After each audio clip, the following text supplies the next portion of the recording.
البدع والأهواء، أهل البدع العقائدية وأهل البدع السياسية. نقول بيننا وبينكم السلف، بيننا وبينكم الكتب، كان فيقول البدع بيننا وبينكم. والصلاة والسلام على رسوله الأمين وعلى آله وأصحابه ومن تبعهم بإحسان إلى يوم الدين. أما بعد. Ikhwanil kiram rahimani wa rahimakumullah. Pertemuan yang lalu kita membahas secara singkat tentang keutamaan yang Allah Subhanahu wa taala berikan kepada sahabat yang mulia Abu Musa Al-Asy'ari radhiyallahu anhu.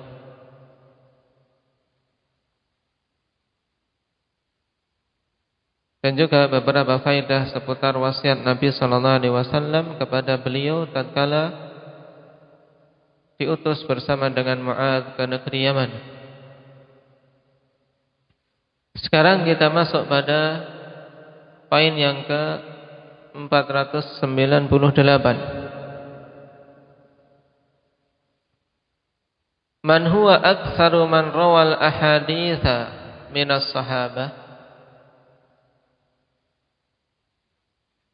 Apa terjemahannya Umar?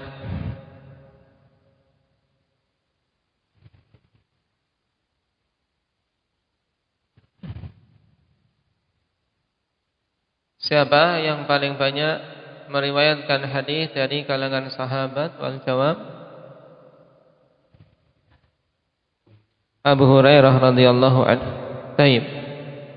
Dan ini tidak syak ikhwani fillah, Abu Hurairah radhiyallahu anhu adalah sahabat yang paling banyak meriwayatkan hadis dari Nabi sallallahu alaihi wasallam.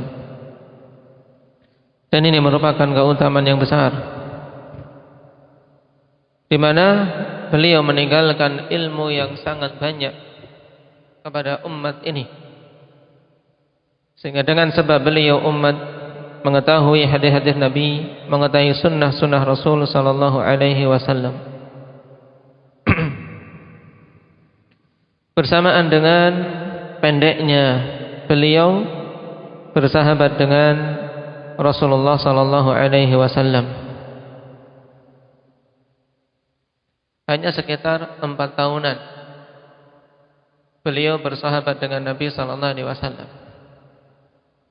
Menuntut ilmu di sisi Nabi tidak dari masa kecil. Dan ini kebanyakan kondisi para sahabat-sahabat kibar. Nah, sahabat-sahabat kibar mereka banyak yang mengambil ilmu dari Nabi sallallahu alaihi wasallam dalam keadaan mereka berumur sudah apa? Sudah cukup tua ya, kawan. Tidak dari masa-masa kecil. Tapi dengan berkat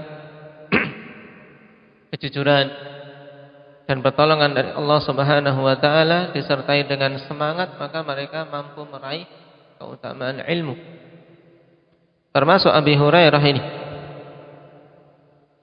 Sampai-sampai beliau mengisahkan bagaimana semangat dalam menyertai Rasul sallallahu alaihi wasallam.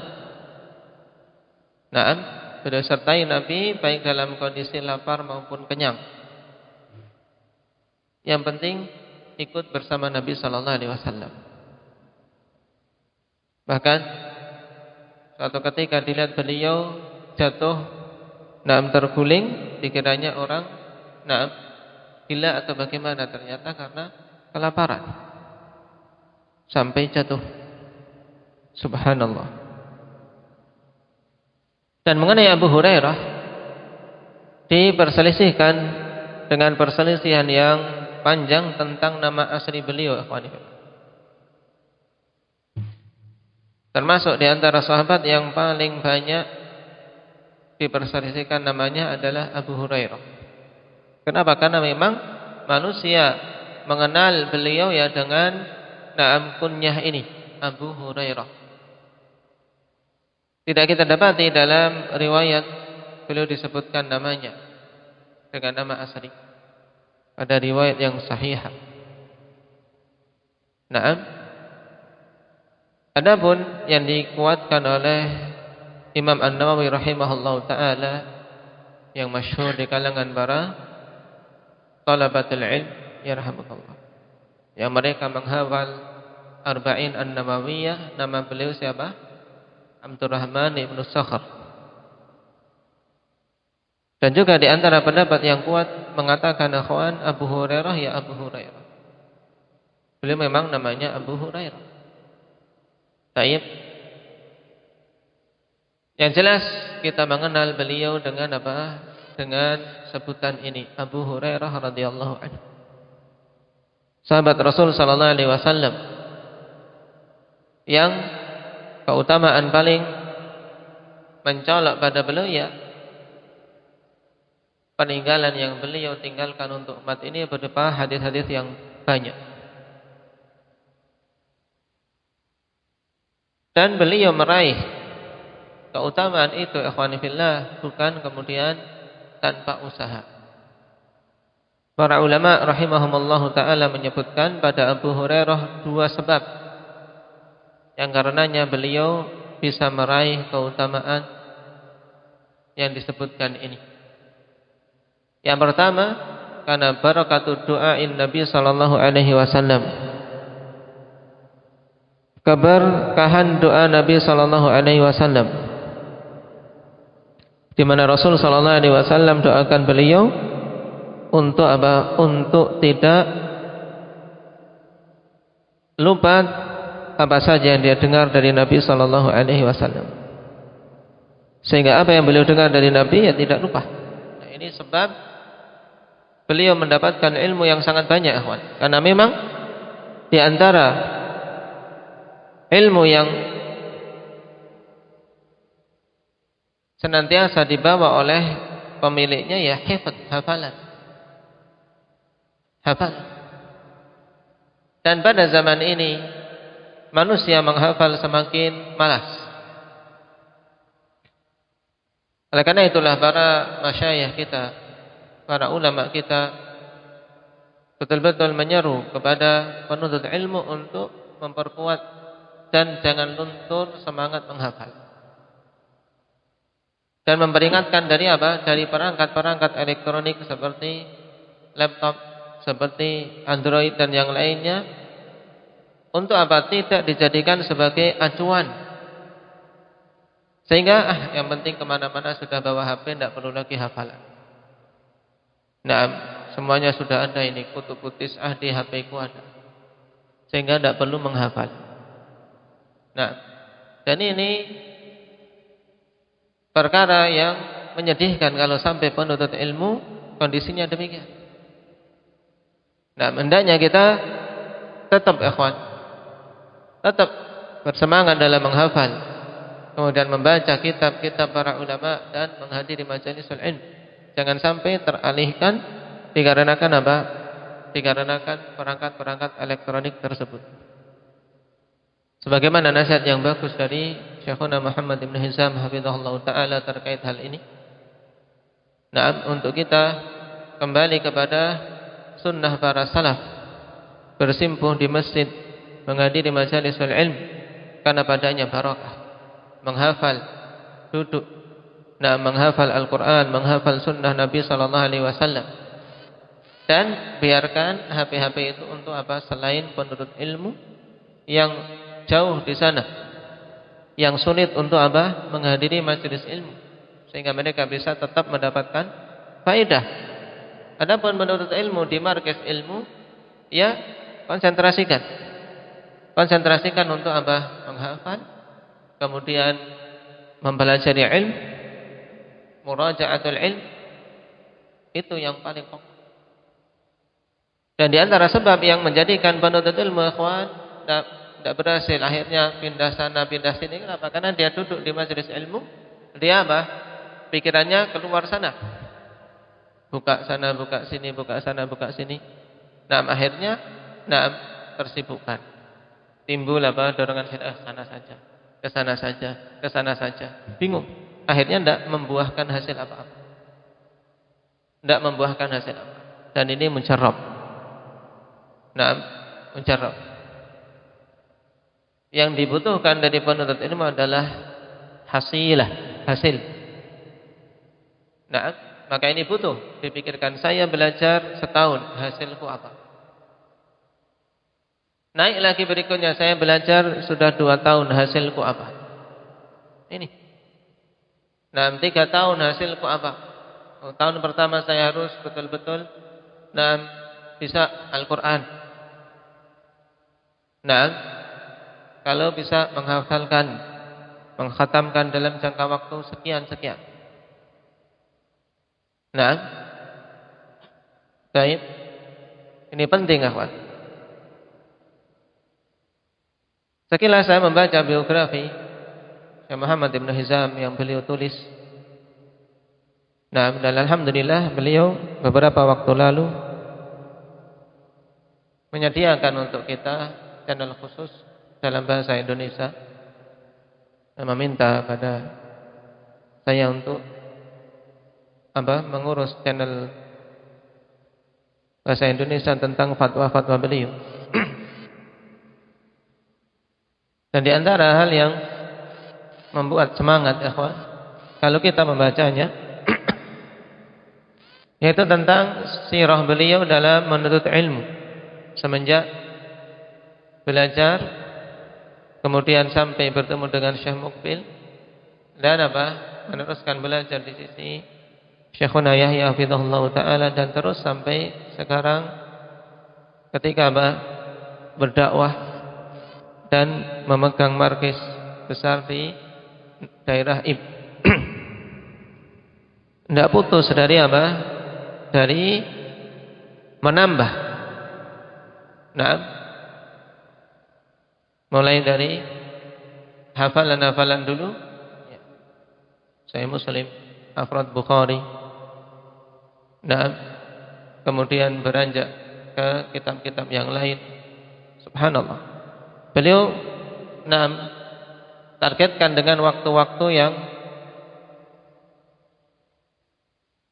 singkat. Nah, waktu-waktu yang singkat. Dan ini butuh kita contoh bagi para penuntut ilmu di masa-masa talab, terutama di masa-masa mencari. Di masa-masa mencari, hendaknya seseorang memiliki memiliki tekad untuk mendapatkan hasil.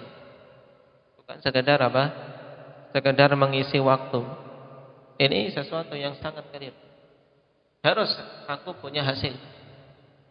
Nah, Al-Quran bisa baca dengan baik dan benar. Minimal itu. Kemudian punya hafalan sekian. Kemudian sunnah apa yang aku hafal. Bukan untuk kita pamer, bukan. Tapi untuk kita hiasi diri kita dengan itu, sehingga ketika mati kita dibangkitkan dalam keadaan membawanya. Kenapa? Karena seorang mati akan dibangkitkan dengan ilmunya. Ya, dibangkitkan bersama dengan ilmunya. Jadi itu termasuk penentu derajat kita di sisi Allah Subhanahu wa taala. Tidak butuh persaksian, tidak butuh walaupun gelarnya panjang, ikhwan, kalau tidak terwujud ilmu secara hakiki, tidak bermanfaat. Maka itu yang dibutuhkan. Target baca kitab, dan alhamdulillah sebagian antum insyaallah belajar jurumiyah, selesai jurumiyah sudah bisa sedikit-sedikit membaca kitab. Nah, ini ditingkatkan. Karena sebagian kaum sudah mencapai di atas itu, bahkan sebagian mencapai alfiyah, tapi belum bisa baca kitab dengan baik. Cuman gelar saja. Sudah sampai alfiyah, sudah sampai qatrun nada, tapi belum lancar baca kitab. Nah, ini ditingkatkan. Maka yang lain juga menyusul.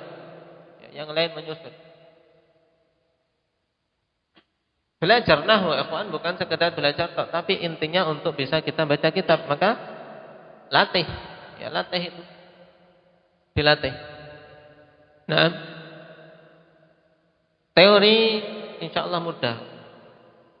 Dalam teori, apalagi kalau antum aktif untuk apa?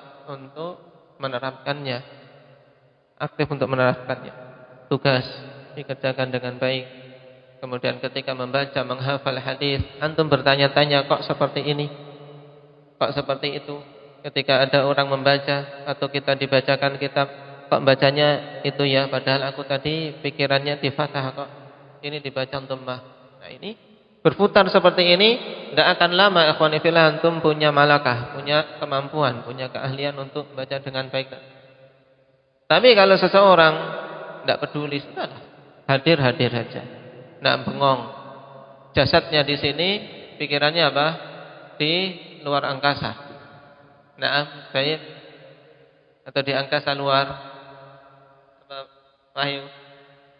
Luar angkasa atau di angkasa luar? Baik. Nah, ini tidak akan membuahkan hasil. Ya. Ini Abu Hurairah. Hafalan yang kokoh dengan doa Nabi sallallahu alaihi wasallam. Maka kita juga jangan lupa berdoa. Kemudian yang kedua, kenapa? Karena semangat, hirs beliau yang luar biasa. Semangat beliau, dan Rasulullah sallallahu alaihi wasallam sendiri mengakui hirs Abi Hurairah radhiyallahu anhu. Sebagaimana dalam hadis tentang syafaat,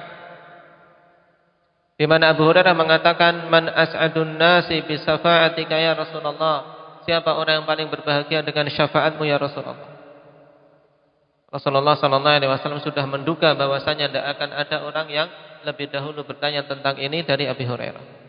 Kenapa? Karena beliau tahu tentang hirs Abi Hurairah seputar ilmu. Nah, istimru hirs, bersemangat. Juga apa? Bertanya sesuatu yang tidak diketahui menunjukkan adanya hirs, adanya semangat.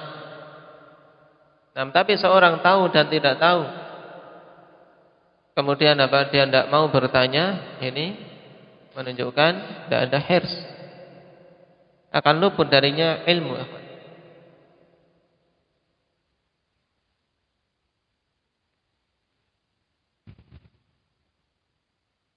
Ini dua perkara utama yang dengan sebab itu Abu Hurairah mampu mengumpulkan ilmu yang banyak bersamaan dengan singkatnya beliau di sisi Nabi sallallahu alaihi wasallam.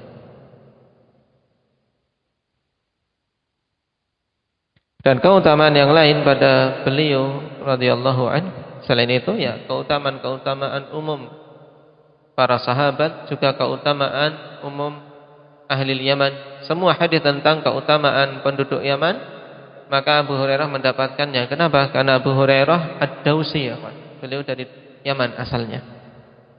Naam, dari kabilah Yaman.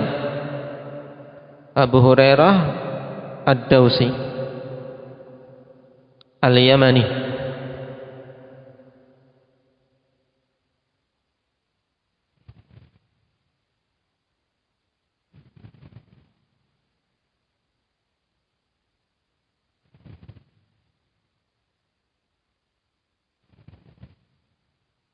Kemudian juga Rasulullah sallallahu alaihi wasallam doakan beliau, ikhwan, untuk dicintai oleh makhluk di muka bumi ini. Dan ini juga anugerah yang Allah Subhanahu wa taala berikan kepada beliau radhiyallahu anhu, di mana jadikan hati-hati manusia, hati-hati kaum muslimin cinta kepada beliau. Oleh karena itulah, kalau ada seorang muslim kok membenci Abu Hurairah, maka ada padanya nifaq, ada padanya kemunafikan. Sebagaimana sabda Nabi sallallahu alaihi wasallam ketika mendoakan beliau dan ibunya, Allahumma habbib ubaidaka hadza, yakni Abu Hurairah wa ummuhu, ila ibadikal mu'minin wa habbib ilaihimul mu'minin. Ya Allah, jadikanlah kedua hambamu ini, yaitu Abu Hurairah dan ibunya, dicintai oleh orang-orang yang beriman. Dan jadikanlah orang-orang yang beriman itu dicintai oleh mereka berdua. Kenapa? Karena ini dua sisi ikhwan yang memang harus ada dan dibutuhkan oleh kita semua, yaitu dicintai oleh orang beriman dan kita sendiri mencintai orang beriman. Kenapa? Karena kalau sampai seorang kok membenci mukmin, ini parah. Mengaku muslim tapi membenci kaum mukminin, ini menunjukkan adanya nifak, adanya kemunafikan padanya. Dan juga perkara lain yang banyak disebutkan para ulama tentang Abu Hurairah adalah apa? Bakti beliau kepada ibunya. Ini juga jelas merupakan salah satu sebab keistiqomahan, sebab keselamatan dan sebab mencapai keberhasilan. Bakti kepada ibu terutama, dan bakti kepada orang tua secara umum. Dan antara bakti yang paling besar dengan sebab usaha Abu Hurairah, ibunya masuk Islam. Ketika mendakwai sendiri tidak mampu, akhirnya beliau datang menangis menemui Rasul sallallahu alaihi wasallam minta didoakan agar ibunya masuk Islam. Ini usaha yang fikih. Nah, dan dengan sebab itu Rasulullah mendoakan dan Allah berikan hidayah kepada sang ibu. Juga setelah itu semakin bagus bakti Abu Hurairah kepada ibunya. Kalau dalam kondisi masih kafir, ikhwan, beliau tetap menunjukkan baktinya. Selama bukan pada perkara-perkara yang merupakan kemaksiatan, apalagi setelah beliau masuk Islam, yaitu setelah sang ibu masuk Islam, maka semakin kuat bakti beliau kepada sang ibu. Nah, ini sekilas tentang Abu Hurairah untuk kita jadikan contoh baik dari sisi semangat menuntut ilmu dan juga semangat beramal dengan ilmu. Terkhusus di sini bakti kepada orang tua. Nasallallahu at-taufiq was-sadad walhamdulillahi rabbil alamin.